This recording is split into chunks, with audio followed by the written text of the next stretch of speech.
जय हिंद साथियों, स्वागत है आपका self study classes with Sumit Jain YouTube channel और दोस्तों ऐप में। दोस्तों बहुत सारे स्टूडेंट को ऐप डाउनलोड नहीं करते बन रहा है या फिर कर भी लिया है तो कोर्स भी नहीं देख पा रहे हैं।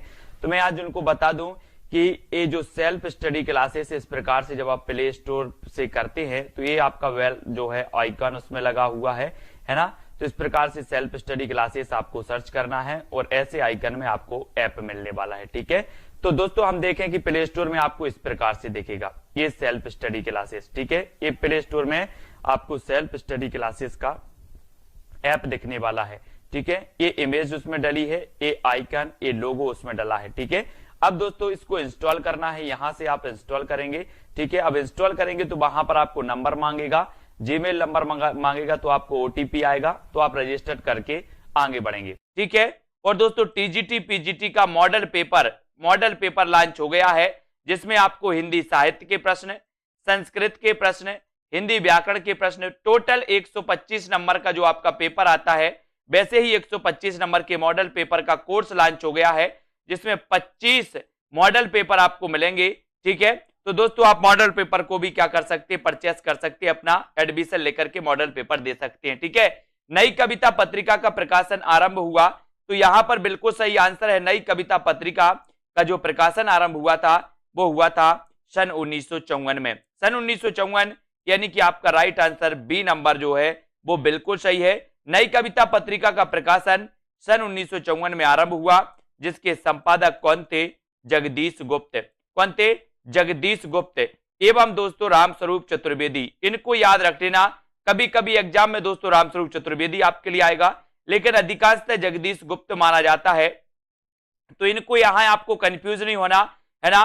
कुछ विद्वान रामस्वरूप चतुर्वेदी को मानते हैं और कुछ विद्वान जगदीश गुप्त को मानते हैं, लेकिन दोस्तों अधिकांश विद्वान जगदीश गुप्त को ही मानते हैं। ठीक है, अगर कभी ऐसी सिचुएशन बन जाए कि जगदीश गुप्त ऑप्शन में नहीं है, ऑप्शन में रामस्वरूप चतुर्वेदी है, तो आपको रामस्वरूप चतुर्वेदी लगा के आ जाना। ठीक है, अब अगला क्वेश्चन आपको चयन करना है, अगला प्रश्न आपको बताना है कि नई कविता की प्रमुख प्रवृत्ति है तो कौन सी है। नई कविता की प्रमुख प्रवृत्ति कौन सी है, एक क्वेश्चन आपको बताना। एक क्लास रोज रात्रि 9 बजे होती है दोस्तों, नई कविता की प्रमुख प्रवृत्तियां बताना है, और प्रवृत्ति की बात हुई है। और नई कविता के बारे में आपको मैंने बताया था कि सर नई कविता की अगर बात करते हो तो नई कविता शब्द का सबसे पहले जो प्रयोग किया था वो किया था अज्ञे ने किया था। नई पत्रिका का प्रकाशन आरंभ हुआ था दोस्तों 1954 में, और इसके जो संपादक थे वो कौन थे, जगदीश गुप्त। ठीक है, इसको भी आपको याद रख लेना है।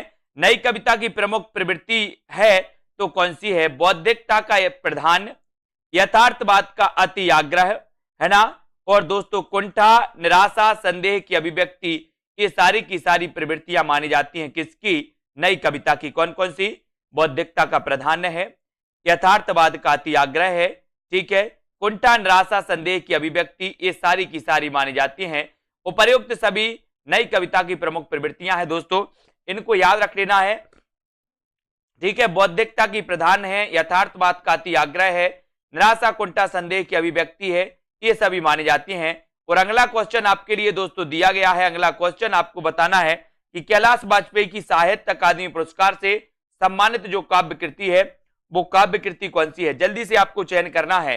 कैलाश वाजपेयी की देहांत से हटकर, महास्वप्न का मध्यांतर, हवा में हस्ताक्षर, या फिर पृथ्वी का कृष्ण पक्ष है ना। यानी कि कैलाश वाजपेयी की वो रचना आपको चयन करनी है जिसे कि दोस्तों क्या मिला था, साहित्य अकादमी पुरस्कार मिला था। चयन करिए, अभी आपको चयन करना है और तब आपका बिल्कुल सही आंसर हो जाएगा। क्या हो जाएगा, कैलाश वाजपेयी की साहित्य अकादमी पुरस्कार से सम्मानित जो काव्य कृति है वो काव्य कृति आपको बताना है। और आपने बिल्कुल सही आंसर बताया है कि सर हवा में हस्ताक्षर। हवा में हस्ताक्षर कैलाश वाजपेयी। बोले सर एक कैलाश पर्वत है, ये क्या करता है, बोले सर हवा में हस्ताक्षर करता है ना, ये कैलाश पर्वत हवा में हस्ताक्षर करता है। तो ये याद रख लेना, कैलाश से कैलाश वाजपेयी और हवा में हस्ताक्षर, ये कैलाश वाजपेयी की रचना है। और साथियों ये कैलाश वाजपेयी की रचना ऐसी रचना है जिसे साहित्य अकादमी पुरस्कार भी मिला है, ये भी याद रख लेना। और ये कब मिला है, तो 2009 ईस्वी में, इसको आपको याद रख लेना। ठीक है, कैलाश वाजपेयी की अन्य रचनाओं की अगर हम बात करेंगे तो संक्रांत, देहांत से हटकर, तीसरा अंधेरा, महास्वप्न, मध्यांतर तथा पृथ्वी का कृष्ण पक्ष ये मानी जाती हैं। अगला क्वेश्चन यहां पर आता है, पुरातनता का यह निर्मोक सहन करती ना प्रकृति पल एक, यह निर्मोक से अभिप्राय क्या है? निर्मोक, निर्मोक से अभिप्राय क्या माना जाता है दोस्तों? पुरातन का यह निर्मोक सहन करती ना प्रकृति पल एक। तो निर्मोक का आपको बताना है यहां पर कि निर्मोक का जो अर्थ है दोस्तों, निर्मोक का जो अभिप्राय है वो बताना है आपको। निर्मोक का अभिप्राय किससे है? 4 विकल्प है। पुरातनता का आग्रह आपको बताना है कि यहां पर दोस्तों पुरातनता का यह निर्मोक सहन करती ना प्रकृति पल एक, यह निर्मोक से अभिप्राय है यहां पर कि सर सांप के शरीर पर लिपटी कैचुली, सांप के शरीर पर लिपटी कैचुली, यानी कि आपका जो 1 नंबर है वो बिल्कुल सही है, ये नंबर बिल्कुल सही है ना। तो यहां पर याद रख लेना है, पुरातन का यह निर्मोक सहन करती ना प्रकृति पल, यहां पर निर्मोक से अभिप्राय सांप के शरीर में लिपटी कैचुली से है। और अगला क्वेश्चन प्रश्न क्रमांक 5 का बताना, साठोत्तरी कवि कौन है? साठोत्तरी कवि के बारे में आपको बताना है, उत्तर क्या हो जाएगा?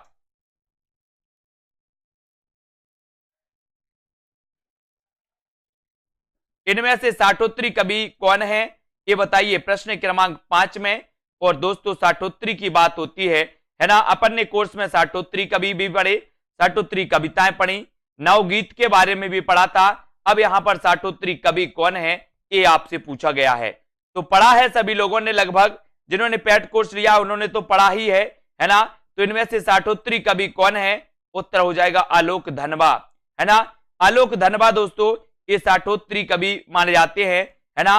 तो ये आपका सी नंबर जो है साठोत्तरी कवि के बारे में आलोक धनबा जी माने जाते हैं। और सी आपने बिल्कुल सही आंसर बताया कि सर आलोक धनबा साठोत्तरी कवि हैं। आलोक धनबा द्वारा रचित प्रथम काव्य संग्रह दुनिया रोज बनती है ना, जनता का आदमी, गोली दागो पोस्टर, कपड़े के जूते हिंदी की प्रसिद्ध कविताएं मानी जाती हैं। इन कविताओं को अपन को याद रख लेना। आलोक धनबा ये साठोत्तरी कविता से संबंधित है। और यहां पर आपसे अगला क्वेश्चन अगर पूछा जाएगा कि शंबुक वध के रचनाकार कौन है, तो सीधा क्वेश्चन है शंबुक वध में दोस्तों कि शंबुक वध के जो रचनाकार हैं बोले सर जगदीश गुप्त, है ना। शंबुक वध जगदीश गुप्त, ये क्वेश्चन कई बार आया है। शंबुक वध के रचनाकार कौन है? तब आपका उत्तर चला जाता है जगदीश गुप्त, यानी कि आपका राइट आंसर हो जाता है विकल्प नंबर वी। शंबुक वध के रचनाकार जगदीश गुप्त हैं। जगदीश गुप्त द्वारा रचित काव्य संग्रह है नाव के पांव, शब्द दंश, हिमबद्ध, युग में, है ना, छंदसती और आदिम एकांत, ये मानी जाती है दोस्तों जगदीश गुप्त की रचनाएं। और इनकी रचनाएं शंबुक वध भी बहुत ही प्रसिद्ध है।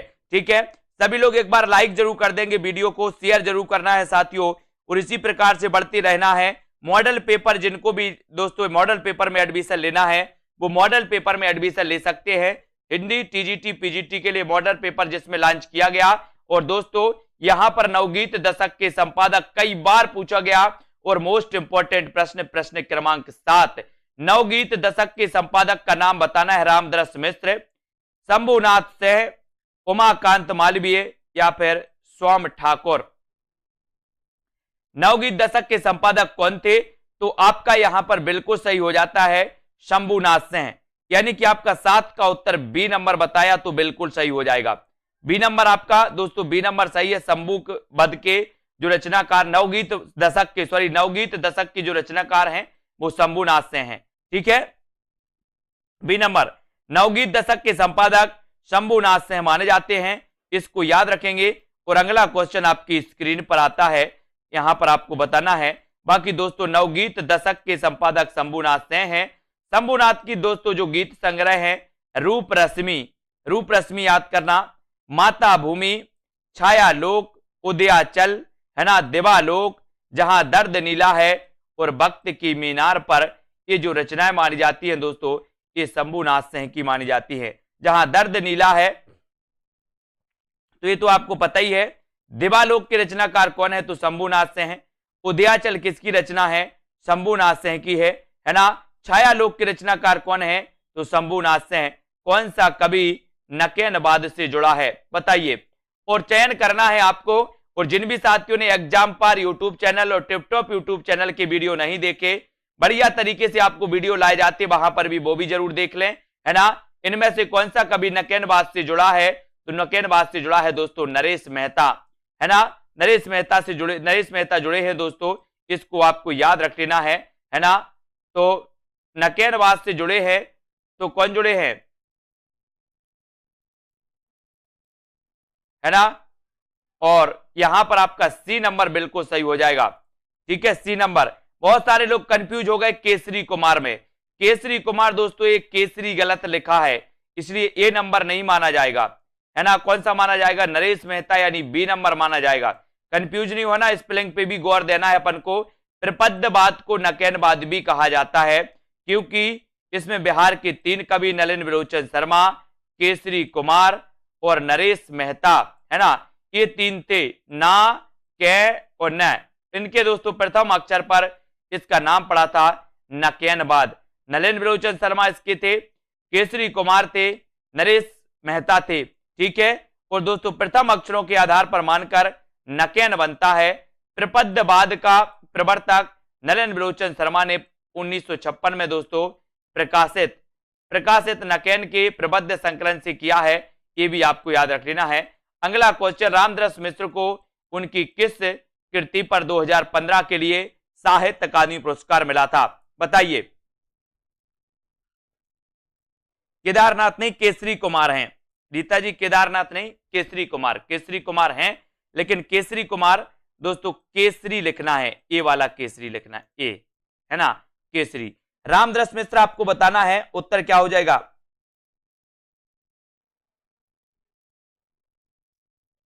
प्रश्न क्रमांक 9, रामदास मिश्र को उनकी किस कृति पर वर्ष 2015 के लिए हिंदी साहित्य अकादमी पुरस्कार दिया गया था? इसका उत्तर आपका 9 का उत्तर आपको बताना है ना। कितने बजे है, आग की हंसी, है ना, बबूल और कैक्टस, या फिर बिना दरवाजे का मकान। यानी कि आपके 4 विकल्प हैं, 4 में से आपका बिल्कुल सही हो जाता है। ये बिल्कुल सही है कि दोस्तों जो नरेश की बात आती है, लेकिन यहां पर नरेश मेहता दिया है, तो उत्तर सी नंबर बिल्कुल सही है ना। लेकिन स्पष्ट ये नहीं लिखा जाता है, यहां पर नरेश बस दिया जाता है, इनके सामने मेहता नहीं लगाया गया, है ना। कहीं भी पुस्तक में देखो तो केवल नरेश लिखा गया, नरेश, है ना। तो दोस्तों नरेश आपको याद रख लेना है केवल, है ना, नरेश। ठीक है। तो यहां पर आपका बी नंबर बिल्कुल सही है, आग की हंसी रामदास मिश्र को उनकी किस कृति पर वर्ष 2015 के लिए हिंदी साहित्य अकादमी पुरस्कार दिया गया? तो ये आपका आग की हंसी बिल्कुल सही हो जाएगा, बी नंबर आपका बिल्कुल सही हो जाएगा। ठीक है, बी नंबर आग की हंसी आपका बिल्कुल सही हो जाएगा। ठीक है, आग की हंसी, है ना। अगला क्वेश्चन है, आग की हंसी काव्य कृति पर रामदास मिश्र को वर्ष 2015 के लिए हिंदी साहित्य अकादमी पुरस्कार दिया गया, ये आपको बताना है, ये आपको चयन करना है ना। वहां पर मिस प्रिंट है, लेकिन नरेश हैं, नकेनवाद में नरेश हैं। ठीक है, लेकिन दोस्तों वहां पर नरेश केवल दिया जाता, नरेश, है ना तो नरेश मेहता वहां पर दिया जाता है, लेकिन ऑप्शन में यहां पर नरेश मेहता दिया। उत्तर सी ही सही है, नरेश सही होता है ना। आग की हंसी काव्य कृति पर रामदास मिश्र को वर्ष 2015 के लिए हिंदी साहित्य अकादमी पुरस्कार दिया गया। आग की हंसी के लिए उनके द्वारा रचित अन्य कृतियां हैं, कितने बजे हैं, बबूल और कैक्टस, है ना, बिना दरवाजे का मकान, पानी का प्राचीर, ठीक है, जल टूटता हुआ रात का सफर, 20 बरस, आकाश की छत, ठीक है, सूखता हुआ तालाब और दूसरे घर। ये सभी दोस्तों रामदास मिश्र के बारे में याद रख लेना। रामदास मिश्र को 2015 के लिए हिंदी साहित्य अकादमी पुरस्कार मिला, ये आपको समझना है। ठीक है, संशय की एक रात किसके संशय पर आधारित है? बढ़िया प्रश्न है।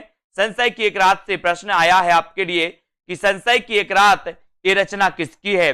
संशय की एक रात ये रचना किसकी है? नरेश मेहता की या फिर दोस्तों किसकी है, ये आपको बताना है। हालांकि नरेश मेहता की रचना है, लेकिन ये किस पर आधारित है, संशय किस पर आधारित है, ये आपको चयन करना है। तो संशय की एक रात किसके संशय पर आधारित है? तब उत्तर चला जाता है, बोले सर संशय की एक रात, ये जो है ये राम के संशय पर आधारित है, राम के, यानी कि आपका उत्तर चला जाता है एक की तरफ। ये नंबर आपका राइट आंसर हो जाएगा। संशय की एक रात 1962 ईस्वी के रचनाकार नरेश मेहता है। इसमें युद्ध को लेकर राम के मन में उत्पन्न हुए संशय का वर्णन है ना। बाद में निष्कर्ष पर पहुंचते हैं कि युद्ध के सीता, है ना, युद्ध सीता के लिए नहीं बल्कि प्रजा के लिए, है ना, था या होना चाहिए। इस प्रकार से दोस्तों इन्होंने ये आपको याद रख लेना, राम के मन में उत्पन्न हुए संशय का वर्णन इसमें किया गया है, ये आपको याद करना, ठीक है। अगले क्वेश्चन की ओर यहां पर बढ़ेंगे। अगला क्वेश्चन आपको बताना है दोस्तों ये कि जगदीश गुप्त को किस सम्मान से विभूषित किया गया 1997 में। ये क्वेश्चन आया है, जगदीश गुप्त को 1997 में किस सम्मान से विभूषित किया गया। प्रश्न क्रमांक 11। जगदीश गुप्त को 1997 में किस सम्मान से सम्मानित किया गया, विभूषित किया गया। ये 4 विकल्प हैं। जगदीश गुप्त के बारे में बताना है। नई पत्रिका का इन्होंने संपादन किया था दोस्तों 1954 में जगदीश गुप्त ने, है ना। और यहां पर जगदीश गुप्त की जब भी बात आई है तो आपका उत्तर हो जाएगा 1997 में इन्होंने भारत भारती सम्मान से सम्मानित किया गया इनके लिए, यानी कि right answer A number, Bharat Bharati Samman से, ठीक है। जगदीश गुप्त को 1997 में भारत भारती पुरस्कार से सम्मानित किया गया। डॉक्टर गुप्त हिंदी साहित्य की नई कविता के प्रमुख कवि थे और उन्होंने सन 1954 में नई कविता नामक पत्रिका का संपादन किया था, है ना। नाव के पांव जगदीश गुप्त। शब्द दंश के रचनाकार कौन है, तो जगदीश गुप्त। हेमबद्ध, है ना, छंद सती, गोपा गौतम, ये दोस्तों बोधि वृक्ष, संबूक, ये भी आपको याद रख लेना है, ये रचनाएं जगदीश गुप्त की है। निज के ही उन्मादक परिमल के पीछे धावित हो कर वक्तव्य का तात्पर्य क्या है। वक्तव्य का तात्पर्य आपको बताना है। निज के ही उन्मादक परिमल के पीछे धावित हो कर वक्तव्य का तात्पर्य आपको चयन करना है। क्या है वक्तव्य का तात्पर्य, प्रश्न क्रमांक 12 में। और यहां पर आपका 12 का राइट आंसर आपको बताना था और बिल्कुल सही आंसर चला जाता है। बोले सर अपनी ही अंत शक्ति को ना समझ पाने से व्यर्थ भटकना कि निज के ही उन्मादक परिमल के पीछे धावित हो कर वक्तव्य का तात्पर्य है अपनी ही अंत शक्ति को ना समझ पाने से व्यर्थ भटकना, ये आपका बिल्कुल सही हो जाएगा। और अगला क्वेश्चन है निज के ही उन्मादक परिमल को, ये तो आप समझ गए हैं दोस्तों। फिर अगला क्वेश्चन आपको चयन करना है। यहां पर लुकमान अली किसकी काव्य रचना है। ये लुकमान अली कई बार पूछी गई, अगर आपसे बनती है तो कमेंट में जरूर लिखें।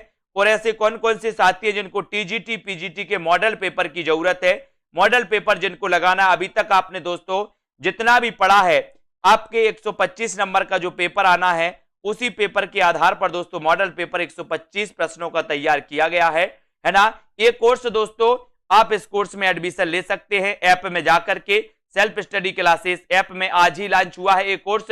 और लुकमान अली किसकी काव्य रचना है, तो उत्तर हो जाता है सौमित्र मोहन की। किसकी काव्य रचना है, सौमित्र मोहन की काव्य रचना है लुकमान अली, यानी सी नंबर आपका बिल्कुल सही है। सी नंबर आपका राइट आंसर हो जाएगा। लुकमान अली सौमित्र मोहन की काव्य रचना है। इनके काव्य कृतियां हैं दोस्तों निषेध पहचान, चाकू से खेलते हुए, जबकि मंगलेश डबराल ने पहाड़ पर लालटेन, बहुत ही प्रसिद्ध रचना है इनकी दोस्तों। पहाड़ पर लालटेन के रचनाकार कौन है, तो पहाड़ पर लालटेन के जो रचनाकार माने जाते हैं वो कौन माने जाते हैं, तो आपका बिल्कुल सही आंसर हो जाता है दोस्तों पहाड़ पर लालटेन मंगलेश डबराल। तथा लीलाधर जगूड़ी ने नाटक जारी है नामक काव्य रचना की है, इसको भी अपन को याद रख लेना। फिर अगला क्वेश्चन है कि कौन सा कथन असत्य है। असत्य कथन आपको बताना है। प्रयोगवाद का जन्म तार सप्तक के प्रकाशन के साथ माना जाता है। प्रयोगवाद में प्रयोग को इष्ट नहीं साधन माना जाता है। प्रयोगवादी कविता ह्रासोन्मुख मध्य वर्गीय समाज के जीवन का चित्र है।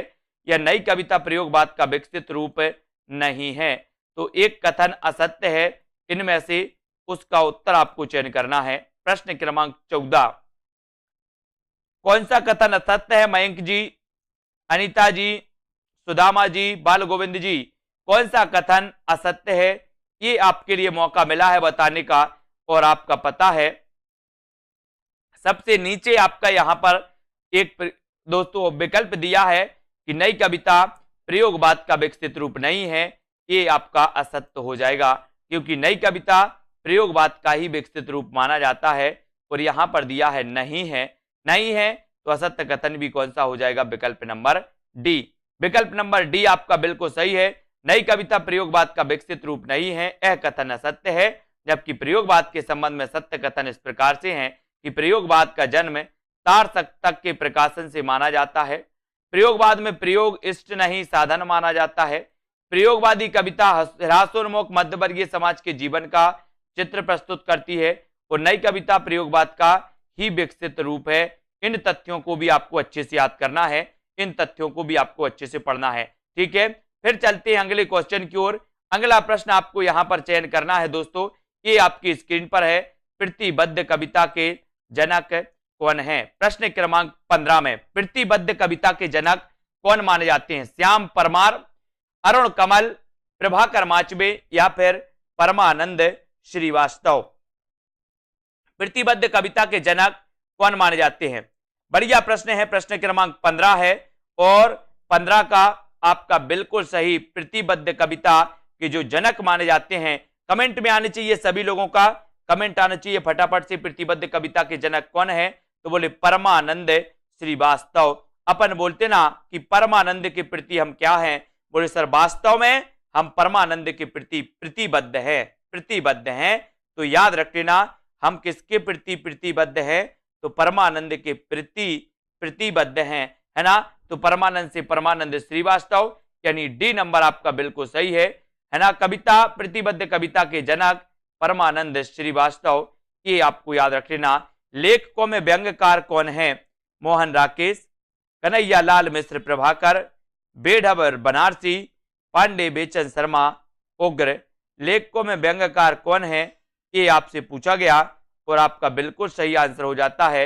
लेखकों में जो व्यंग्यकार माने जाते हैं वो बेढब बनारसी। बेढब बनारसी यानी कि आपका जो सी नंबर है बेढब बनारसी आपका बिल्कुल सही है। बेढब बनारसी व्यंग्यकार है। मोहन राकेश आधुनिकता बोध के नाटककार हैं, है ना। पांडे बेचन शर्मा उग्र हिंदी में प्रगति प्रकृतिवादी शैली के उपन्यासकार माने जाते हैं, ये भी आपको यहां पर याद रखना है। फिर अगला क्वेश्चन है आपकी स्क्रीन पर, जल्दी से चयन करिए, जल्दी से बताइए, है ना। कौन सी विशेषता नई कविता की नहीं है, ये आप बताना है। क्षणवादिता, बौद्धिकता, अतिशय व्यक्तिकता या फिर मार्क्सवादी दर्शन, यानी कि प्रश्न क्रमांक 17 है और 17 में आपको नई कविता की विशेषता नहीं है, ये आपको चयन करना है। और बढ़िया प्रश्न है। अपन ने क्या पढ़ा था, क्या पढ़ा था दोस्तों, क्या पढ़ा था कि नई कविता के बारे में पढ़ा था, प्रगतिवाद के बारे में पढ़ा था कि सर प्रगतिवाद की अगर बात करते हो तो प्रगतिवाद मार्क्सवाद से प्रभावित माना जाता है, मार्क्सवाद से प्रभावित माना जाता है। लेकिन जो नई कविता है ये मार्क्सवाद से प्रभावित नहीं थी। और नई कविता की विशेषता नहीं है पूछा तो नहीं में आप लगाओगे मार्क्सवादी दर्शन, ये नहीं है, डी नंबर, है ना। मार्क्सवादी दर्शन नई कविता की विशेषता नहीं है, यह प्रगतिवाद की विशेषता है। जबकि क्षणवादिता, बौद्धिकता, अतिशय व्यक्तिकता ये नई कविता की दोस्तों विशेषताएं मानी जाती हैं।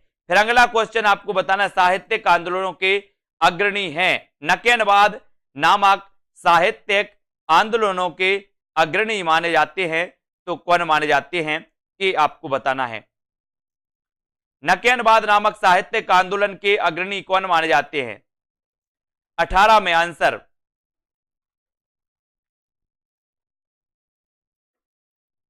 और 18 में आपका बिल्कुल सही आंसर है कि नकेनवाद नामक साहित्यिक आंदोलन के जो अग्रणी हैं वो अग्रणी है नलिन बलोचन शर्मा, केसरी कुमार और नरेश मेहता, यानी कि आपका जो विकल्प नंबर बी है वो बिल्कुल सही है, नरेश, है ना, ये नरेश हैं। ठीक है, नकेनवाद नामक साहित्यिक आंदोलन के अग्रणी नलिन बलोचन शर्मा, केसरी कुमार, ठीक है, केसरी कुमार हैं और दोस्तों नरेश हैं, इनको याद रख लेना, केसरी कुमार और नरेश, है ना।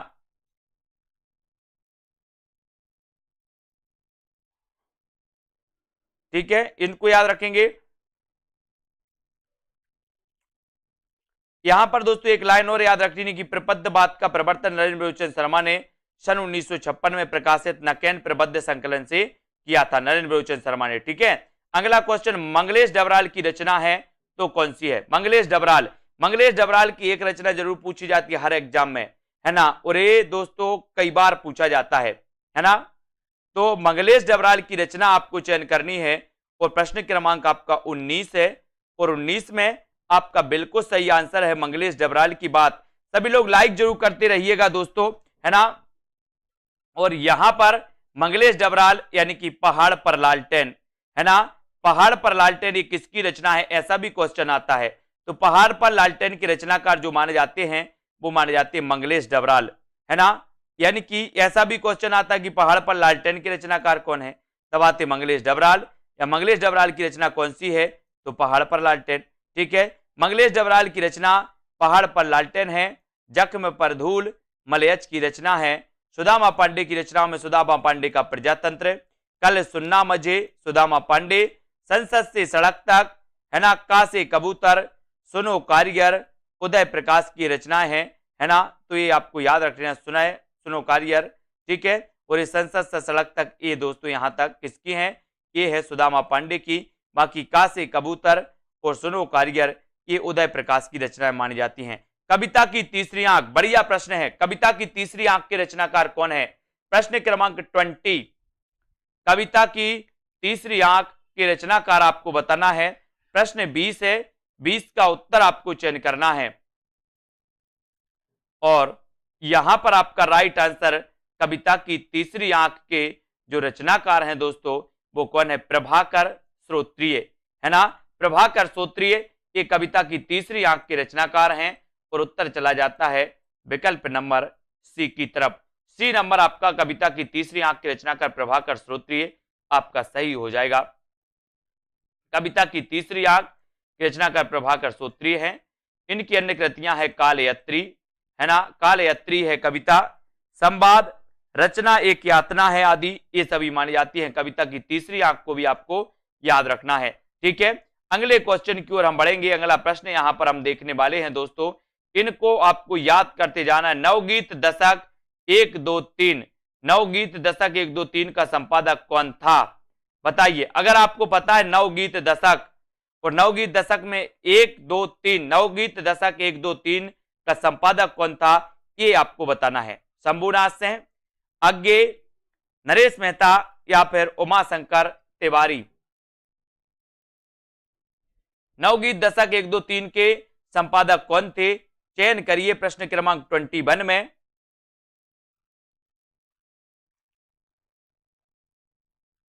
और सभी का बिल्कुल सही आंसर है नवगीत दशक 1, 2, 3 के जो रचनाकार हैं वो रचनाकार हैं शंभुनाथ सिंह। शंभुनाथ सिंह यानी कि आपका एक नंबर ए नंबर बिल्कुल सही हो जाएगा।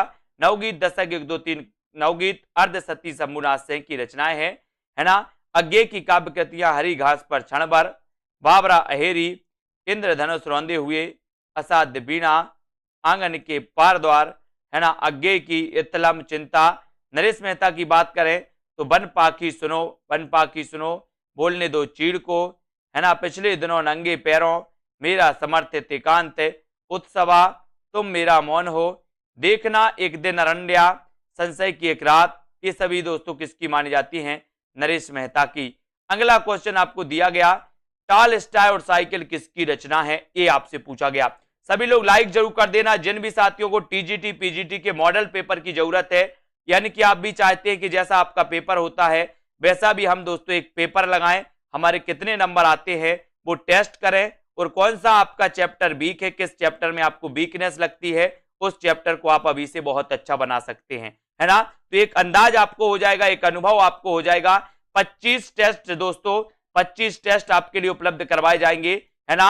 और टॉलस्टॉय और साइकिल किसकी काव्य कृति है, तो उत्तर चला जाता है केदारनाथ अग्रवाल की। केदारनाथ अग्रवाल यानी कि आपका डी नंबर केदारनाथ अग्रवाल बिल्कुल सही होगा।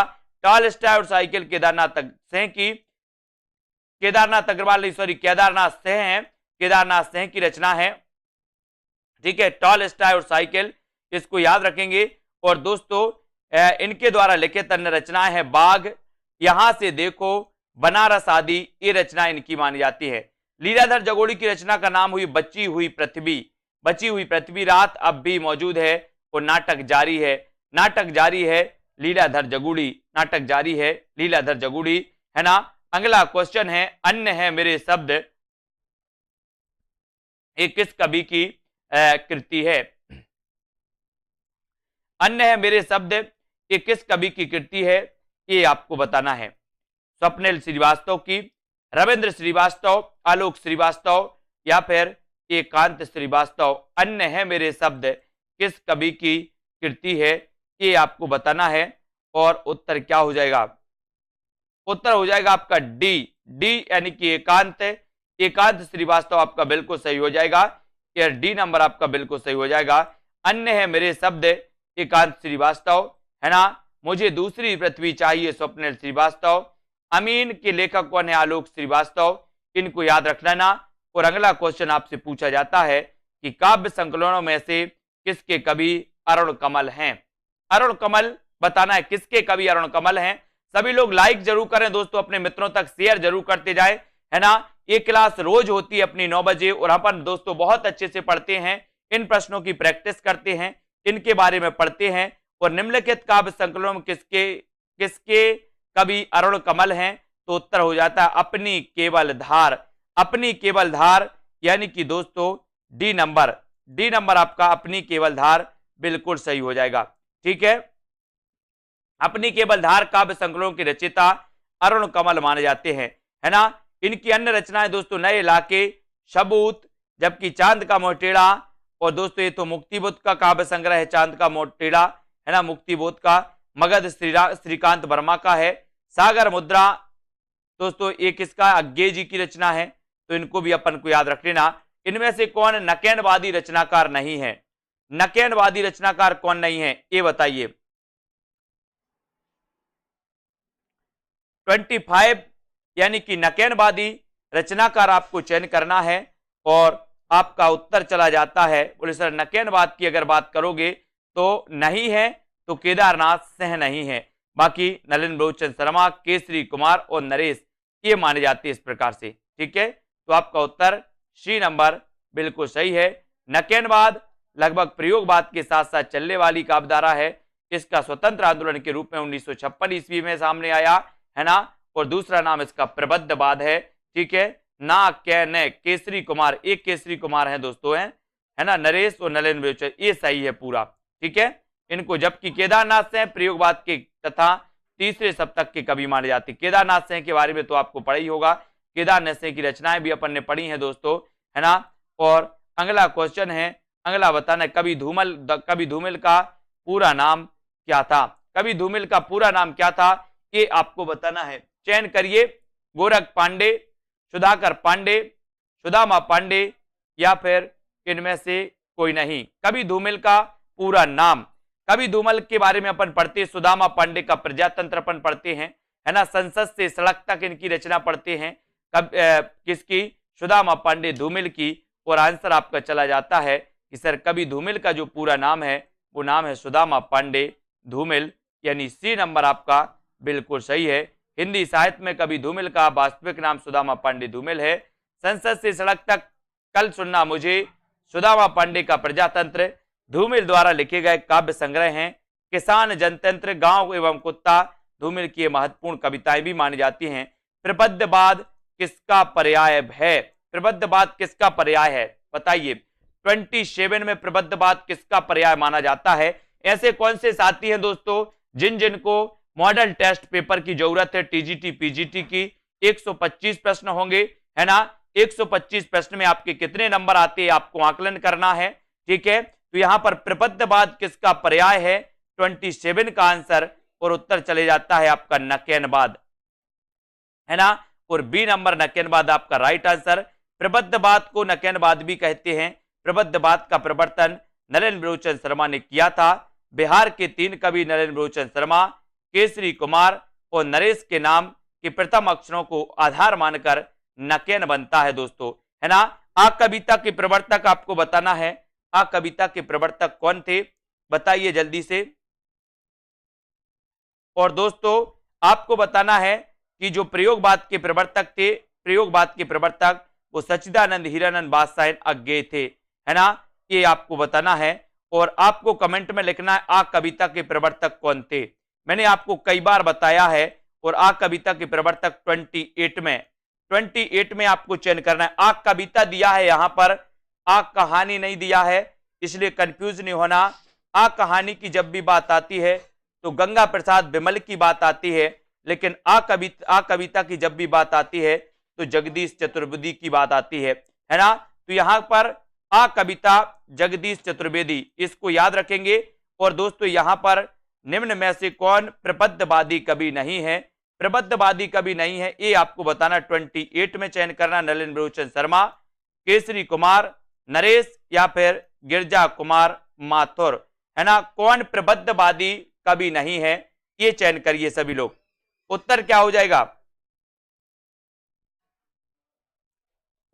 कौन प्रबद्धवादी कवि नहीं है, 28।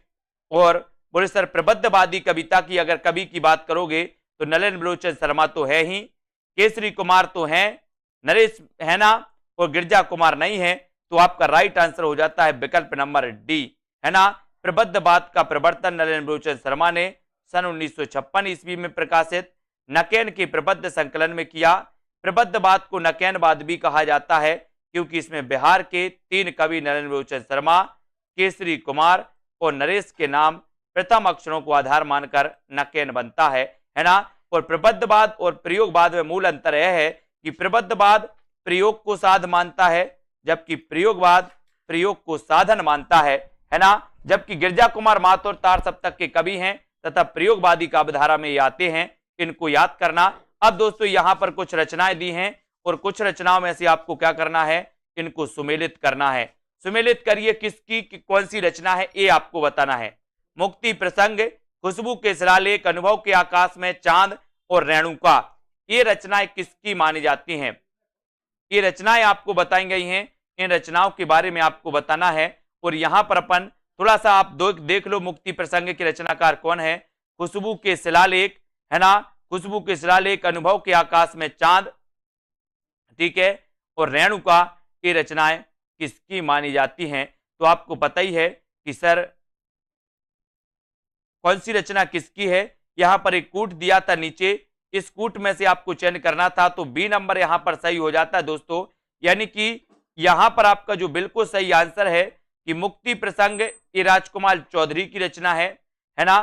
खुशबू के शिलालेख ये किसकी रचना है, ये दोस्तों भवानी प्रसाद मिश्र की है। अनुभव के आकाश में चांद लीलाधर जगूड़ी, रेणुका तो आपको पता ही है दिनकर की रचना है, ठीक है, तो बिल्कुल सही है। यहां पर आते थोड़ा सा और यहां पर देखते हैं दोस्तों इसके बारे में, ये रचनाएं आपसे पूछी जाती हैं। आपसे पूछा जाता है कि मुक्ति प्रसंग के रचनाकार कौन है, राजकुमार चौधरी। खुशबू के शिलालेख के रचनाकार कौन है, भवानी प्रसाद मिश्र, है ना। फिर आपसे पूछा जाता है दोस्तों अनुभव के आकाश में चांद की रचनाकार कौन है, लीलाधर जगूड़ी। रेणुका एक किसकी रचना है, तो रामधारी से दिनकर की, है ना। और संशय की एक रात ये नरेश मेहता की रचना है। तो दोस्तों सभी लोग वीडियो को लाइक जरूर कर दें, और रोज एक क्लास होती है अपनी 9 बजे, है ना। और इसी प्रकार से अपन अध्ययन करते हैं। और फिर आगे थोड़ा सा बढ़ेंगे, साय में धूप काव्य कृति के रचनाकार कौन है, यानी कि प्रश्न क्रमांक 30 का आंसर। ये अपन कई बार पढ़े हैं। एक दोस्तों रचना आती है सीढ़ियों पर धूप में, है ना, सीढ़ियों पर धूप में, वो रघुवीर सहाय की रचना होती है।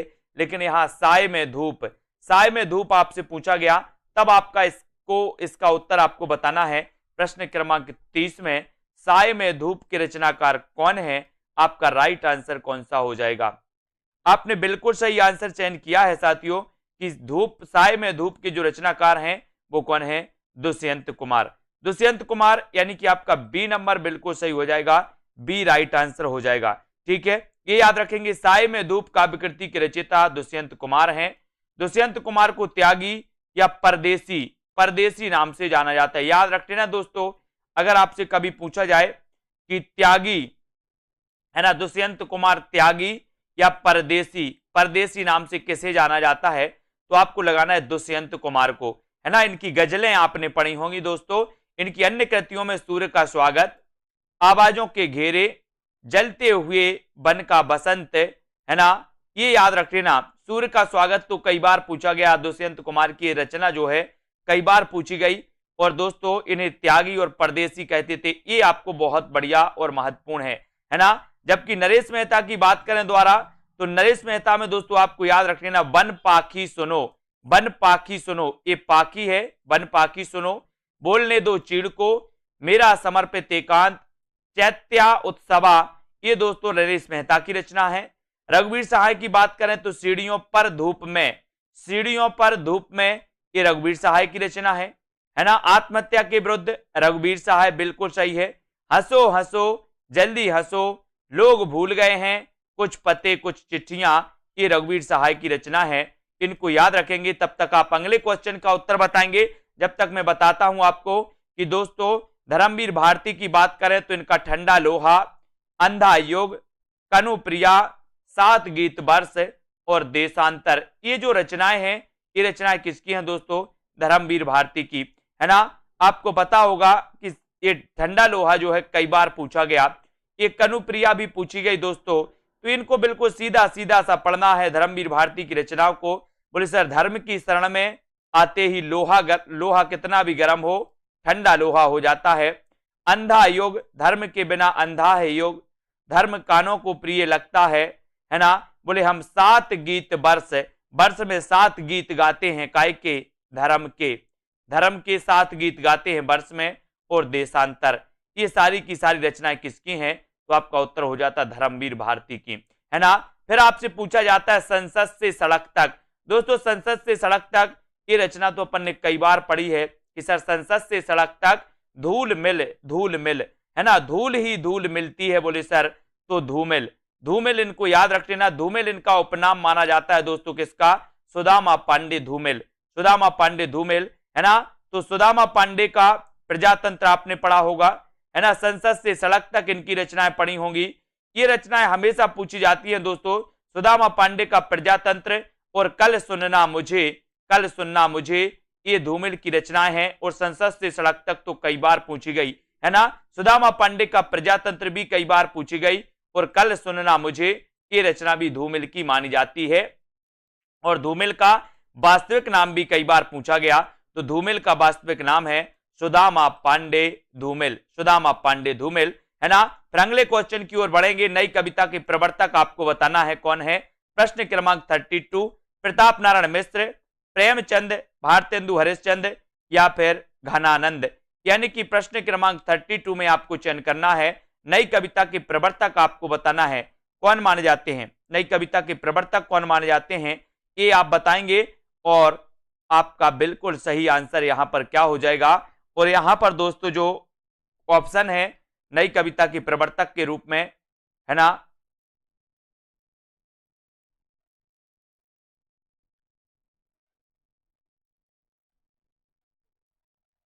ठीक है। विकल्पानुसार अगर बात करेंगे दोस्तों तो ये भारतेंदु हरिश्चंद्र, विकल्पानुसार भारतेंदु हरिश्चंद्र सही हो जाएगा।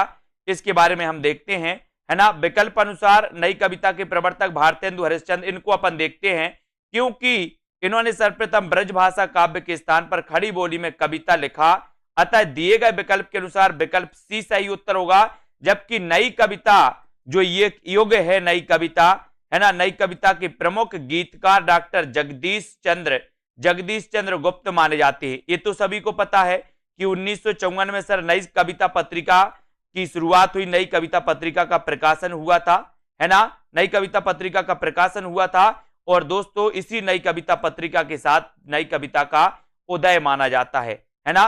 तो आपको पता होगा कि नई कविता का सबसे पहले प्रयोग तो अज्ञेय जी ने किया था, लेकिन नई कविता के प्रवर्तक डॉक्टर जगदीश चंद्र गुप्त माने जाते हैं, है ना।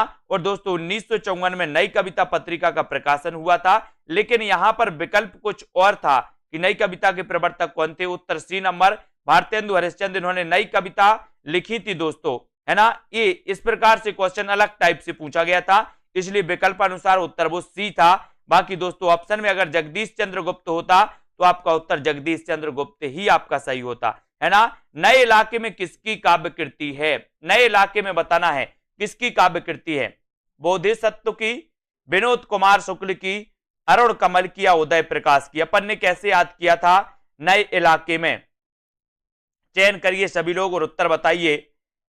बिल्कुल राइट आंसर बोले सर हम नए इलाके में क्या खिलाएंगे, कमल खिलाएंगे। क्या खिलाएंगे, कमल। तो नए इलाके में हमें क्या खिलाना है, कमल खिलाना है, कमल। तो यहां पर उत्तर हो जाएगा आपका अरुण कमल। क्या हो जाएगा, अरुण कमल। यानी कि आपका जो डी नंबर है वो बिल्कुल सही हो जाएगा, नए इलाके में कमल खिलाएंगे। तो डी अरुण कमल बिल्कुल राइट है।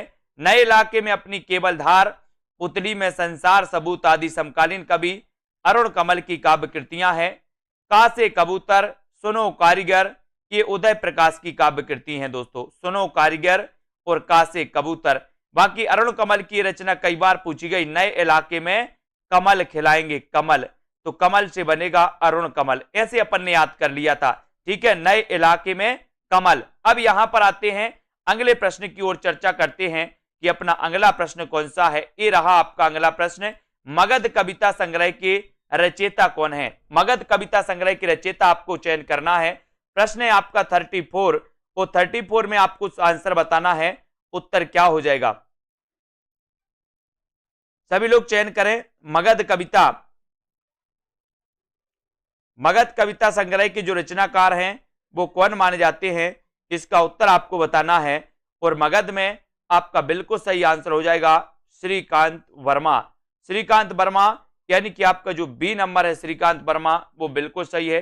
मगध कविता संग्रह के रचयिता है श्रीकांत वर्मा। मगध, जलसाघर, दर्पण, माया, भटका मेघ, दिनारंभ आदि नई कविता के समकालीन कवि श्रीकांत वर्मा की रचनाएं हैं, है ना। सीढ़ियों पर धूप में, आत्महत्या के विरुद्ध, आत्महत्या के विरुद्ध, ठीक है। हंसो हंसो जल्दी हंसो, लोग भूल गए हैं, इतिहास पुरुष, की रचना किसकी है, रघुवीर सहाय की। ठीक है, अगला क्वेश्चन आपका बताना है कि कौन सी रचना धर्मवीर भारती की है। धर्मवीर भारती की रचनाएं पूछी जाती हैं दोस्तों, और कई बार पूछी जाती हैं। तब आपका 35 का राइट आंसर यहां पर क्या हो जाएगा, ठंडा लोहा नहीं है पूछा गया। कौन सी नहीं है, नहीं है बताना है, तो कौन सी नहीं है। अब तो आपको धर्मवीर भारती की रचनाएं रट गई हैं। बोले सर कैसे रट गई, बोले लोहा ठंडा हो जाता, कितना भी लोहा गर्म हो, जब धर्म की शरण में आता है तो लोहा ठंडा हो जाता है ना। 7 गीत, बोले वर्ष में 7 गीत हमने धर्म के गाए, धर्म के गाए तो धर्मवीर भारती। कानों को प्रिय लगता है धर्म, तो धर्मवीर भारती। ठंडा लोहा धर्मवीर भारती। फिर कौन सा सही हो जाएगा आपका, आपने बिल्कुल सही चयन किया। बोले सर सूर्य का स्वागत, ये रचना तो दुष्यंत कुमार की रचना अपन ने पढ़ी थी, है ना। सूर्य का स्वागत, इसको याद रख लेना। ठंडा लोहा, 7 गीत वर्ष, कनु प्रिया, गुनाहों का देवता, सूरज का 7वां घोड़ा, अंधा युग, देशांतर, चांद और टूटे हुए लोग, पसेअंती, ठेले पर हिमालय, है ना, कहनी अनकहनी आदि धर्मवीर भारती की रचनाएं हैं। जबकि दोस्तों आपने पढ़ी होंगी, कौन सी, अपन ने पढ़ा था कि सूर्य का स्वागत, ये जो रचना है ये दुष्यंत कुमार की है। आवाजों के घेरे, दुष्यंत कुमार की रचना है। जलते हुए पवन का बसंत, दुष्यंत कुमार की रचना है। साए में धूप, है ना, ये भी दुष्यंत कुमार की है। मगध पुस्तक के लेखक फिर से आपसे पूछ लिया गया, यानी कि ये जो मगध है ये पूछा ही जाता है, ये जो मगध रचना है दोस्तों ये पूछी जाती है। अब आपको चयन करना 36 में कि मगध के रचनाकार कौन है, तो मगध के रचनाकार हो जाते हैं श्रीकांत वर्मा। यानी कि आपका जो ए नंबर है श्रीकांत वर्मा वो बिल्कुल सही है। श्रीकांत वर्मा, रघुवीर सहाय, दूधनाथ सेन, धूमिल, है ना, सुदामा पांडे इनका पूरा नाम था, लीलाधर जगूड़ी, विष्णु खरे, श्याम विमल, परमानंद श्रीवास्तव, अरुण कुमल, यश मालवी आदि 1960 के दशक के बाद की हिंदी साठोत्तरी कविता, साठोत्तरी कविता या समकालीन कविता के प्रमुख कवि माने जाते हैं दोस्तों, जो अपन ने बहुत अच्छे से पढ़ा है। साठोत्तरी कवि के कविता के बारे में पढ़ा है। साठोत्तरी रचनाएं कौन कौन सी है, समकालीन रचनाएं कौन कौन सी हैं, साठोत्तरी आंदोलन को बहुत अच्छे से अपन ने देखा है। फिर अगला क्वेश्चन है बलदेव खट्टिक किसकी कविता है, यानी कि 37 बलदेव खट्टिक किसकी रचना, किसकी कविता है, धूमिल की, लीलाधर जगुड़ी की, बलदेव बंसी की, या फिर इनमें से कोई नहीं। यानी कि आपका 37 में आंसर आपको चयन करना है कि बलदेव खट्टिक किसकी कविता मानी जाती है, उसका उत्तर क्या हो जाएगा, है ना। उत्तर 37 का उत्तर आपको चयन करना है कि बलदेव खट्टिक किसकी कृति है, और यहां पर आपका बिल्कुल सही आंसर होगा लीलाधर जगुड़ी। लीलाधर जगुड़ी यानी कि बी नंबर आपका बिल्कुल सही है। बलदेव खटीक किसकी कविता है? लीलाधर जगुड़ी की। ठीक है, वेरी गुड। यहां पर बलदेव खटीक के बारे में आपको पढ़ना है। इस व्यवस्था में समकालीन हिंदी कविता के कवि लीलाधर जगुड़ी की कविता है, इसको याद रखेंगे। रात अब भी मौजूद है, बची हुई पृथ्वी तथा नाटक जारी है, ये रचनाएं भी आपको पढ़ना है दोस्तों। ये किसकी रचनाएं हैं? लीलाधर जगुड़ी की। ठीक है, अगले क्वेश्चन की ओर बढ़ेंगे हम। अगला क्वेश्चन है आत्मजयी के लेखक कौन माने जाते हैं? आत्मजयी के लेखक आपको चयन करना है और 38 का आंसर आपको बताना है। राइट आंसर क्या है? आत्मजयी के लेखक कौन माने जाते हैं? कुंवर नारायण, दुष्यंत कुमार, है ना, या फिर दोस्तों इनमें से कोई नहीं, या रघुवीर सहाय। 38 का आंसर। और आत्मजयी के लेखक आपको बताना था, और आत्मजयी के जो आपके लेखक माने जाएंगे वो लेखक माने जाएंगे कौन? कुंवर नारायण। कौन माने जाएंगे? कुंवर नारायण। और ये नंबर जो है आपका आत्मजयी, ये नंबर आपका बिल्कुल सही हो जाएगा। ठीक है, ये नंबर कुंवर नारायण तो आपको सभी को पता है। अगले क्वेश्चन की ओर बढ़ेंगे यहां पर कि आत्मजयी नामक काव्य कृति के रचयिता, नई कविता के प्रमुख कवि कुंवर नारायण, है ना। कंठोपनिषद दोस्तों के नचेता प्रसंग पर आधारित, है ना, कौन सी? आत्मजयी।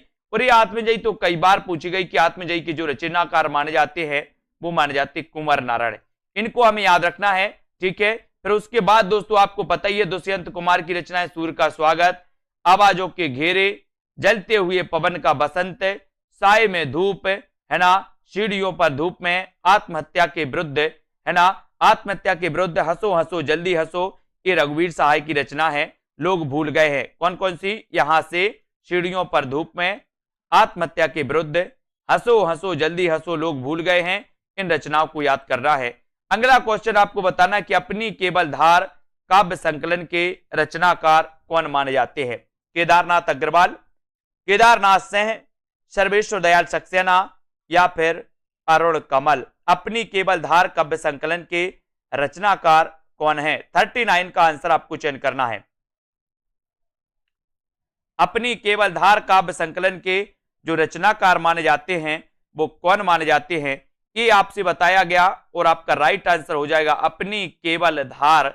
अपनी केवल धार के रचनाकार जो माने जाते हैं वो माने जाते अरुण कमल, है ना, अरुण कमल। अपनी केवल धार काव्य संग्रह के रचयिता अरुण कमल हैं। सबूत तथा ग्रहण, है ना दोस्तों, ग्रहण 3 अरुण कमल द्वारा रचित अन्य काव्य कृतियां हैं। फूल नई रंग बोलते, बसंती हवा, माझी ना बजाओ बंसी नामक कृतियां के प्रगतिवादी कवि केदारनाथ अग्रवाल। और केदारनाथ अग्रवाल के बारे में तो आपको पता ही है कि सबसे ज्यादा रचना इनकी पूछी जाती फूल नहीं रंग बोलते हैं, और ये प्रगतिवादी कवि है ना। कुआनो नदी, सर्वेश्वर दयाल सक्सेना। और कुआनो नदी, ये आपको पता है कि कुआं और नदी का क्या करना है? सर्वे करना है। फिर आपको बताना है दोस्तों निम्न में से किस कृति के रचनाकार दुष्यंत कुमार हैं? दुष्यंत कुमार आप चयन करिए, किस कृति के रचनाकार दुष्यंत कुमार हैं? अपनी केवल धार, खूंटियों पर टंगे लोग, साय में धूप और युग धारा। किस कृति के रचनाकार दुष्यंत कुमार माने जाते हैं? चयन करिए। 40 का उत्तर आपको चयन करना है। उत्तर क्या हो जाएगा आपका? किस कृति के रचनाकार दुष्यंत कुमार हैं?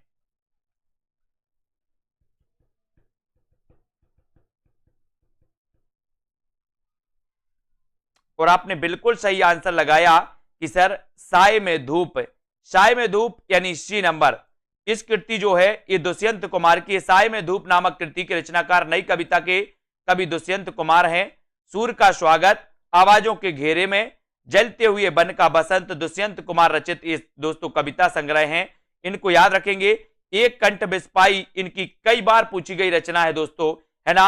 ये दोस्तों क्या है? काव्य नाटक है एक कंठ बिस्पाई, एक कंठ बिस्पाई। बाकी खूंटियों पर टंगे लोग, है ना, ये सर्वेश्वर दयाल सक्सेना की रचना है। युग धारा के रचनाकार तो नागार्जुन है। नागार्जुन को आपको क्या है? नागार्जुन दोस्तों ये माने जाते हैं प्रगतिवादी कवि माने जाते हैं नागार्जुन। और नागार्जुन का वास्तविक नाम क्या था? तो कई बार पूछा गया, वैद्यनाथ। ठीक है, नेक्स्ट है कौन नवगीत के प्रसिद्ध और नायक कवि हैं? नवगीत के प्रसिद्ध और नायक कवि बताना है कौन है? वीरेंद्र मिश्र, दुष्यंत कुमार, भवानी प्रसाद मिश्र, या फिर सर्वेश्वर दयाल सक्सेना। कौन नवगीत के प्रसिद्ध उन्नायक कवि माने जाते हैं? नवगीत के प्रसिद्ध उन्नायक कवि, नवगीत आपने पढ़ी है और नवगीत में आपसे पूछा गया कि प्रसिद्ध उन्नायक कवि कौन है, तब आपने बिल्कुल बहुत सही और आंसर बताया है। कौन सा? बीरेंद्र मिश्र। ये क्वेश्चन कई बार आया है, नवगीत के प्रसिद्ध उन्नायक कवि कौन है, और आपने टिक लगाया है कि बीरेंद्र मिश्र, यानी कि आपका जो एक नंबर है, ये नंबर है वो बिल्कुल सही है। आधुनिक हिंदी साहित्य में नई कविता, नई कहानी तथा नई आलोचना की भांति 1950 ईस्वी के आसपास नवगीत परंपरा का सूत्रपात हुआ। नवगीत के रचनाकारों ने अपने गीतों का नवगीत, नया गीत, प्रगीत, अगीत, कबीर गीत, लोकगीत आदि भागों से अभिहित किया, और नवगीत काव्य परंपरा के उन्नायक कवियों में बीरेंद्र मिश्र, डॉक्टर शंभुनाथ सिंह, त्रिलोचन शास्त्री है ना, त्रिलोचन शास्त्री, सोम ठाकुर, मुद्रा राक्षस, चंद्रमौली उपाध्याय, देवेंद्र कुमार, रविंद्र भ्रमर, ये सभी माने जाते हैं दोस्तों काय के लिए? ये माने जाते हैं नवगीत, नवगीत काव्य विधा से संबंधित माने जाते हैं। विजय नारायण माने जाते हैं, राजेंद्र किशोर, जगदीश गुप्त माने जाते हैं। कभी यहां से अगर क्वेश्चन आपके लिए पूछा जाए कि निम्न में से बताइए कौन सा नवगीतकार माना जाता है या नवगीत विधा से संबंधित है, तब एक कवि जो है आपके काम में आएंगे, संशय की एक रात। बहुत ही नॉर्मल क्वेश्चन, अच्छा प्रश्न है 42 में। संशय की एक रात की आपको बताना है लेखक कौन है? मुक्तिबोध, श्रीकांत वर्मा, धूमिल या फिर नरेश मेहता। 42 का आंसर संशय की एक रात के लेखक कौन माने जाते हैं? चयन करना है आपको, और आपने बिल्कुल सही आंसर बताया है कि संशय की एक रात, और संशय की एक रात तो कई बार पूछी भी गई है और आप लोगों को पता भी है। पता है तो बिल्कुल सही आंसर, उत्तर क्या हो जाएगा? उत्तर हो जाएगा नरेश मेहता, यानी कि संशय की एक रात के रचनाकार हो जाते हैं नरेश मेहता, यानी डी नंबर आपका नरेश मेहता बिल्कुल सही है। संशय की एक रात तथा समय देवता नरेश मेहता द्वारा रचित काव्य कृतियां हैं, और संशय की एक रात में समुद्र पुल बंध जाने के पश्चात राम के मन के संशय को चित्रित किया गया। तो यहां पर एक क्वेश्चन भी आया है दोस्तों कि संशय की एक रात में किसके संशय को प्रस्तुत किया गया? तो राम के संशय को। किसके? राम के संशय को, है ना। और दोस्तों इनको याद रख लेना, संसद से सड़क तक, कल सुनना मुझे, सुदामा पांडे का प्रजातंत्र, ये रचनाएं तो किसकी हैं? ये सुदामा पांडे धूमिल की रचनाएं हैं, संसद से सड़क तक और सुदामा पांडे का प्रजातंत्र। ठीक है, इसको याद रखेंगे। और अगला देखो, चांद का मोह टेढ़ा मुक्तिबोध का प्रथम काव्य संकलन माना जाता है। चांद का मोह टेढ़ा मुक्तिबोध, है ना। अगला क्वेश्चन है, नई कविता की प्रमुख प्रवृत्तियां कौन सी हैं? प्रमुख प्रवृत्तियां यानी कि 43 का आंसर। नई कविता के बारे में अपन ने पढ़ा कि नई कविता पत्रिका का प्रकाशन हुआ था 1954 में, और दोस्तों जगदीश चंद्र गुप्त नई कविता के प्रवर्तक माने जाते हैं। फिर आपसे पूछा जाता है दोस्तों कि नई कविता की प्रमुख प्रवृत्तियां कौन सी हैं? बताइए, सरसता, चपलता, दृढ़ता या फिर उन्मुक्तता। नई कविता की प्रमुख प्रवृत्तियां आपको चयन करना और 43 का आंसर बताना, और आपने बिल्कुल सही आंसर चयन किया है कि जो नई कविता की प्रवृत्तियां यानी कि विशेषताएं जो है वो उन्मुक्तता, है ना। उन्मुक्तता, इसको आपको याद रख लेना, ये नई कविता की विशेषता मानी जाती है। और दोस्तों नई कविता भारतीय स्वतंत्रता के बाद लिखी गई। उन कविताओं को कहा गया जिनमें परंपरागत कविता से आगे नए भावबोधों की अभिव्यक्ति के साथ नए मूल्यों, नए शिल्प विधान का अन्वेषण किया गया। और यह भी कहा जा सकता है कि प्रयोगवाद के बाद किन्हीं कविता की जो नवीन धारा विकसित हुई उसे नई कविता कहा गया, ये आपको याद रख लेना। और नई कविता में किस भाषा के शब्दों को लिया गया, ये आपको बताना। किस भाषा के शब्दों को लिया गया नई कविता में? प्रश्न क्रमांक 44 ऐसा भी क्वेश्चन बनता है। अंग्रेजी, लोक भाषा, आधुनिक हिंदी भाषा या फिर विदेशी भाषा। नई कविता में किस भाषा के शब्दों को लिया गया? अब दोस्तों आपने देखा होगा कि नई कविता यानी कि दोस्तों 1954 में जब नई कविता पत्रिका का प्रकाशन माना जाता है तो यहीं से नई कविता का उदय भी माना जाता है। जगदीश चंद्र गुप्त इसके प्रवर्तक माने जाते हैं। नई कविता शब्द का सबसे पहले प्रयोग किया था अज्ञे ने। तो अब जब आधुनिक काल में दोस्तों ये चल रहा है तो आधुनिक हिंदी भाषा का प्रयोग ही इसमें होगा। किस भाषा के शब्दों का प्रयोग किया गया? तो वो किया गया आधुनिक हिंदी भाषा के शब्दों का, यानी कि उत्तर चला जाता है आपका विकल्प नंबर बी की तरफ, और बी नंबर आपका बिल्कुल सही हो जाता है। नई कविता में आधुनिक हिंदी भाषा के शब्दों को लिया गया। प्रयोगवाद के बाद हिंदी साहित्य में जो नवीन धारा प्रवाहित हुई उसे नई कविता के नाम से जाना जाता है। इसको आपको याद रख लेना। हिंदी में आ कविता का प्रवर्तक किसे माना जाता है? आ कविता आपसे पूछा गया, ठीक है, आ कविता पूछा गया, ना कि आ कहानी। आ कविता भी है और आ कहानी भी है। यहां पर आ कविता आपसे पूछा गया, तो आ कविता के जो प्रवर्तक है वो कौन है? आ कविता भी आपने पढ़ा है और आ कहानी भी आपने पढ़ा है ना। यहां पर 4 विकल्प हैं, 45 का आंसर बताना। यहां बहुत सारे लोग कंफ्यूज होते हैं कि आ कहानी या आ कविता, है ना। और दोस्तों यहां पर आ कविता पूछा गया, तो आ कविता के जो प्रवर्तक माने जाते हैं वो कौन माने जाते हैं? आपने जो उत्तर लगाया है वो बिल्कुल सही लगाया है, जगदीश चतुर्वेदी।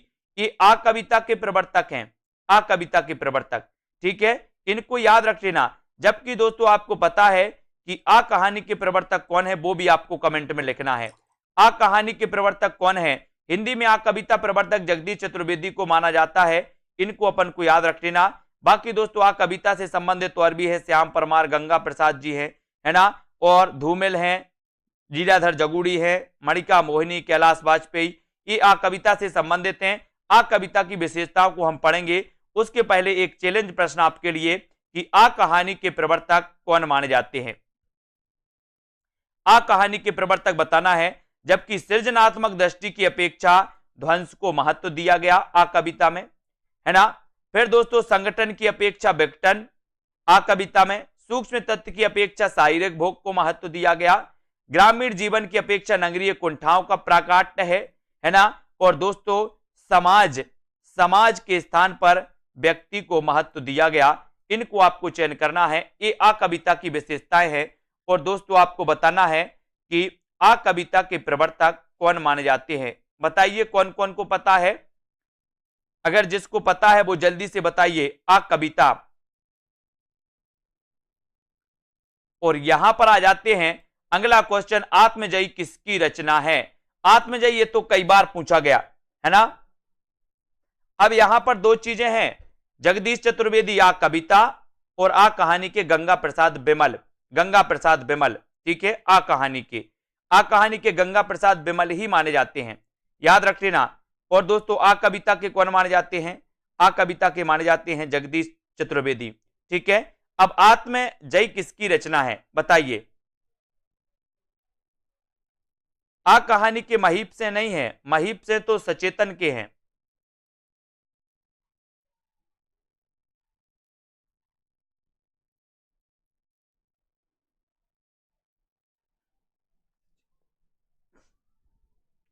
तो यहां पर आत्मजयी किसकी रचना है? तो ये तो बिल्कुल सरल है कि सर आत्मजयी के रचनाकार हैं कुंवर नारायण, यानी कि सी नंबर कुंवर नारायण आपका बिल्कुल सही है, ठीक है।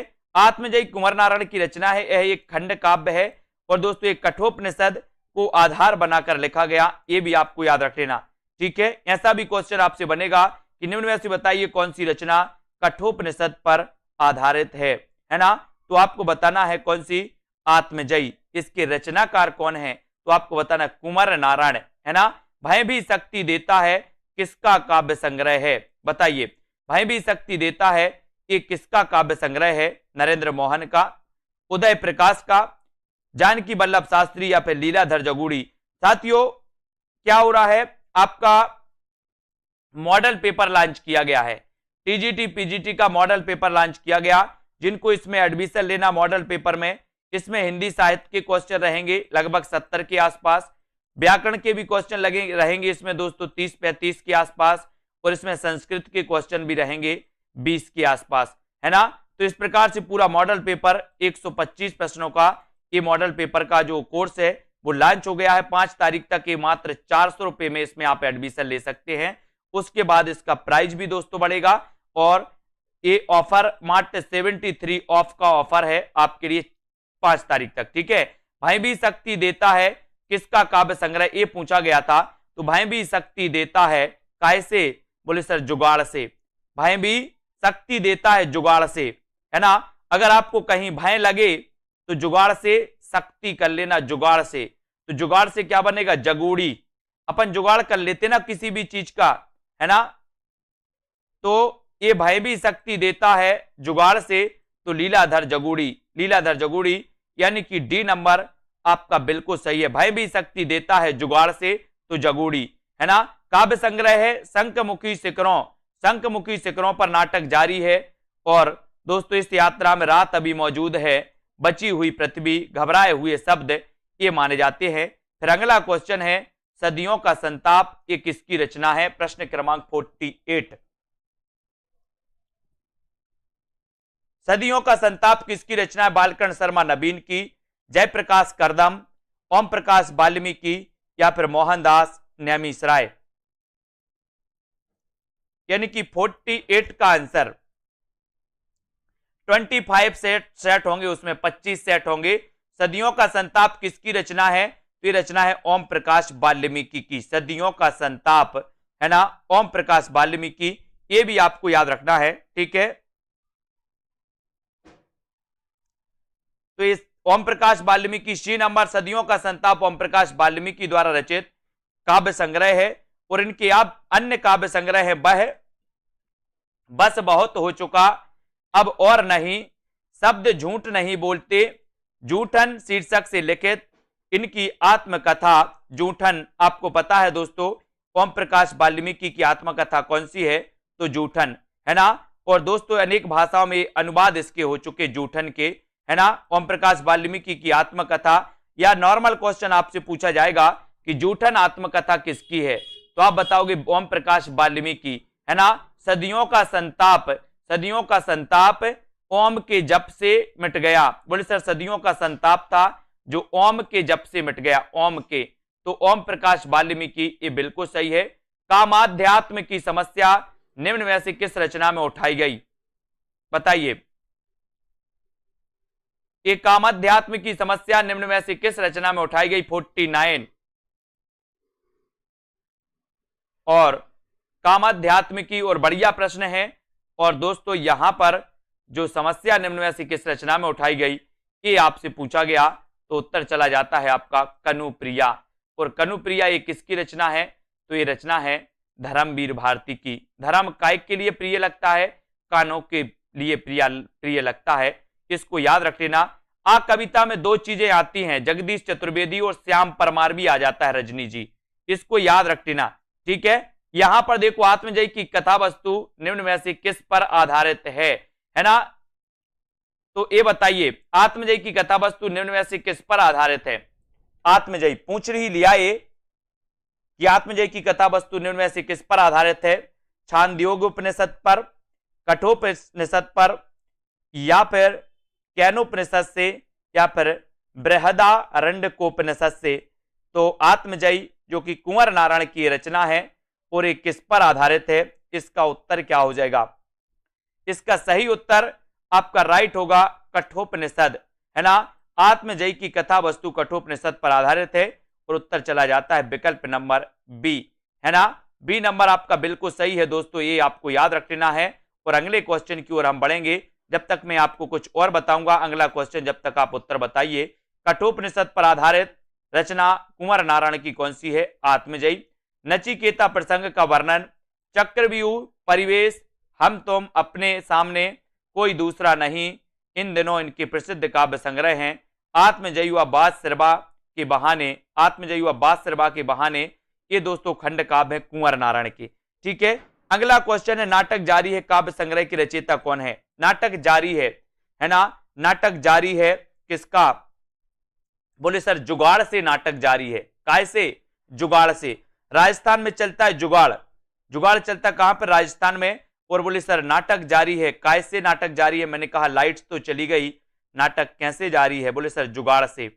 जुगाड़ से है तो लीलाधर जगूड़ी, लीलाधर जगूड़ी का ये दोस्तों नाटक जारी है, ये काव्य संग्रह के रचित लीलाधर जगूड़ी के माने जाते हैं।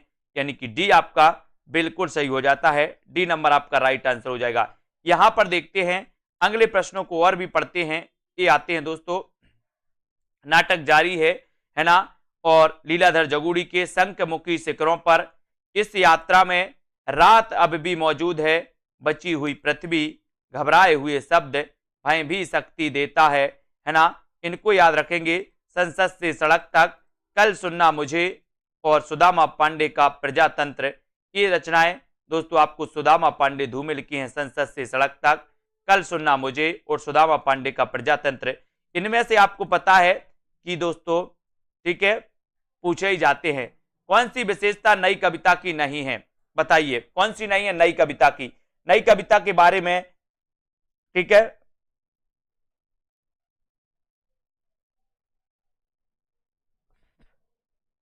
कौन सी विशेषता नई कविता की नहीं है। अनुभूति की प्रामाणिकता, नया भावबोध और नया शिल्प, छंदों का बंधन और क्षणवाद में विश्वास। और 42 कौन सी विशेषता नई कविता की नहीं है, ये आपसे पूछा गया और उत्तर चला जाता है छंदों का बंधन। छंदों का बंधन ये जो विशेषता है ये नई कविता की नहीं है दोस्तों। अनुभूति की प्रामाणिकता ये तो है, नया भावबोध और नया शिल्प बिल्कुल है, क्षणवाद में विश्वास ये भी है, लेकिन कौन सी विशेषता नई कविता की नहीं है ये आपसे अगर पूछा गया तो दोस्तों सी नंबर आपका बिल्कुल सही हो जाएगा। दी गई विशेषताओं में छंदों का बंधन नई कविता की विशेषता नहीं है, जबकि अन्य सभी नई कविता की विशेषताएं हैं। नई कविता धर्म ईश्वर के अस्तित्व को पूर्णतः नकारती है। धूमिल का पूरा नाम बताइए, धूमिल का पूरा नाम क्या था, पूछ लिया गया। इतना अच्छा क्वेश्चन, सभी लोग लाइक जरूर कर देंगे। जिन भी साथियों को एडमिशन लेना है मॉक टेस्ट में एडमिशन जरूर लें, है ना। और दोस्तों मॉक टेस्ट लगा के अपना अनुभव करें और किस प्रकार से आपको पढ़ाई करनी है, कौन से टॉपिक आपको वीक लग रहे हैं वो आपको समझ में आ जाएगा। उन टॉपिक पर आप ज्यादा फोकस करिए, ठीक है। धूमिल का पूरा नाम क्या है, 53 का आंसर आपको चयन करना है और यहां पर 4 विकल्प हैं। धूमिल का पूरा नाम आपको बताना है और उत्तर चला जाता है। बोले सर धूमिल का पूरा नाम पूछा तो सरल क्वेश्चन है, सुदामा पांडे धूमिल। सुदामा पांडे धूमिल इनका आपका बिल्कुल सही है। और धूमिल की दोस्तों रचनाएं तो अपन ने पढ़ी हैं, संसद से सड़क तक दोस्तों, है ना। सुदामा पांडे का प्रजातंत्र, ये रचनाएं अपन कई बार पढ़ चुके हैं और ये आपको याद भी हो गई। कौन सी गीति काव्य की विशेषता नहीं है, कौन सी गीति काव्य की विशेषता नहीं है, इसका उत्तर आपको बताना है। संगीतात्मकता, कोमलकांत पदावली, वस्तु व्यापार वर्णन या फिर स्वानुभूति की अभिव्यक्ति। कौन सी गीति काव्य की विशेषता नहीं है ये बताइए सभी लोग। और 54 का आंसर गीति काव्य की विशेषता, है ना, आपको पता है कि प्रथम गीति काव्य करुणालय को माना जाता है। करुणालय गीति नाट्य माना जाता है ना। तो यहां पर आपका वस्तु व्यापार वर्णन, सी नंबर आपका बिल्कुल सही है।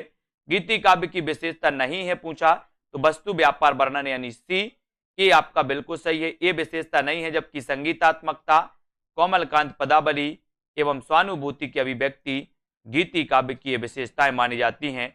और फिर अगला क्वेश्चन है कि निम्न रचनाओं में से किस रचना के काव्य नायक राम हैं। किसके काव्य नायक राम हैं ये उत्तर आपको बताना है। किसके काव्य नायक राम है, सभी लोग एक बार लाइक जरूर करें। एक दोस्तों ये जो क्लास होती है रोज 9 बजे होती है, रोज 9 बजे हम पढ़ते हैं। रचनाओं में से आपको बताना है कि कौन सी रचना के काव्य नायक राम है, राम बताना है। तो उत्तर क्या हो जाएगा, संशय की एक रात, विष्णुप्रिया, रश्मिरति या फिर कनुप्रिया। प्रश्न क्रमांक 55 का आंसर बताना है और 55 में आपका बिल्कुल सही आंसर हो जाता है संशय की एक रात।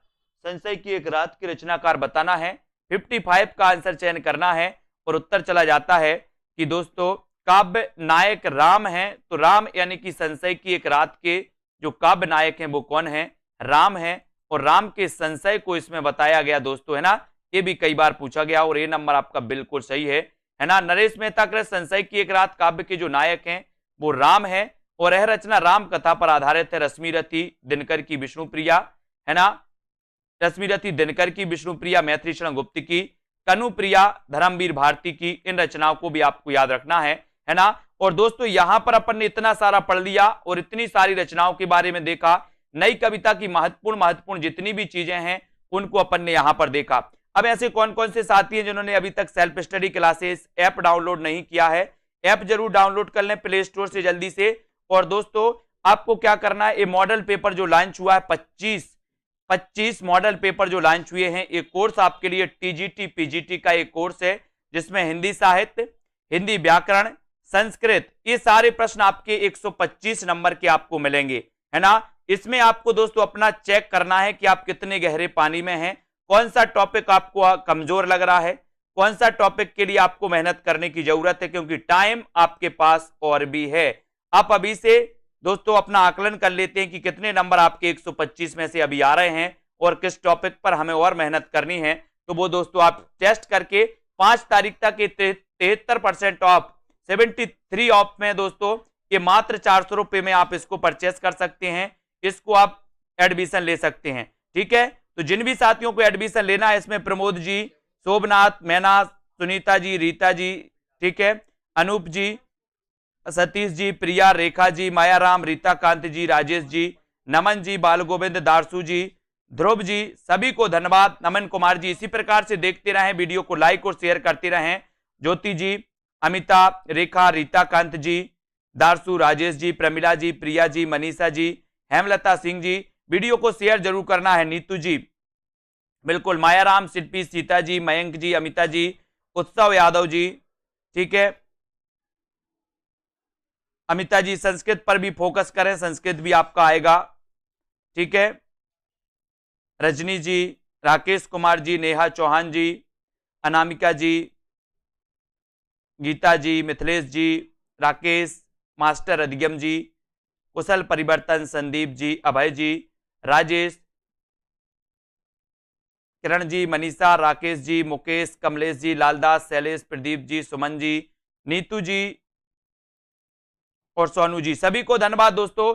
जिनको भी जिन भी साथियों को एडमिशन लेना है वो 5 तारीख के पहले ले सकते हैं। और दोस्तों हिंदी साहित्य का संपूर्ण कोर्स मात्र 1200 रुपए में आप इस कोर्स को पढ़ सकते हैं, जिसमें निचोड़ आने वाला है दोस्तों, अब है ना, पूरा निचोड़ आपका जूनियर टेट एग्जाम के लिए पूरा निचोड़ आपको मिलने वाला है, जो आपका पूरा संपूर्ण साहित्य से होगा। उसको मैं कलेक्ट करके आपको एक अलग फोल्डर में बना के वो आपको बताऊंगा, जो आपको 10 दिन पहले यानी कि 10 तारीख से पहले दोस्तों आपको पूरा वो कर दिया जाएगा एक फोल्डर में, उसको आप पढ़ते रहना, ठीक है। तो सभी साथियों को धन्यवाद आज के इस वीडियो के लिए दोस्तों, जय हिंद।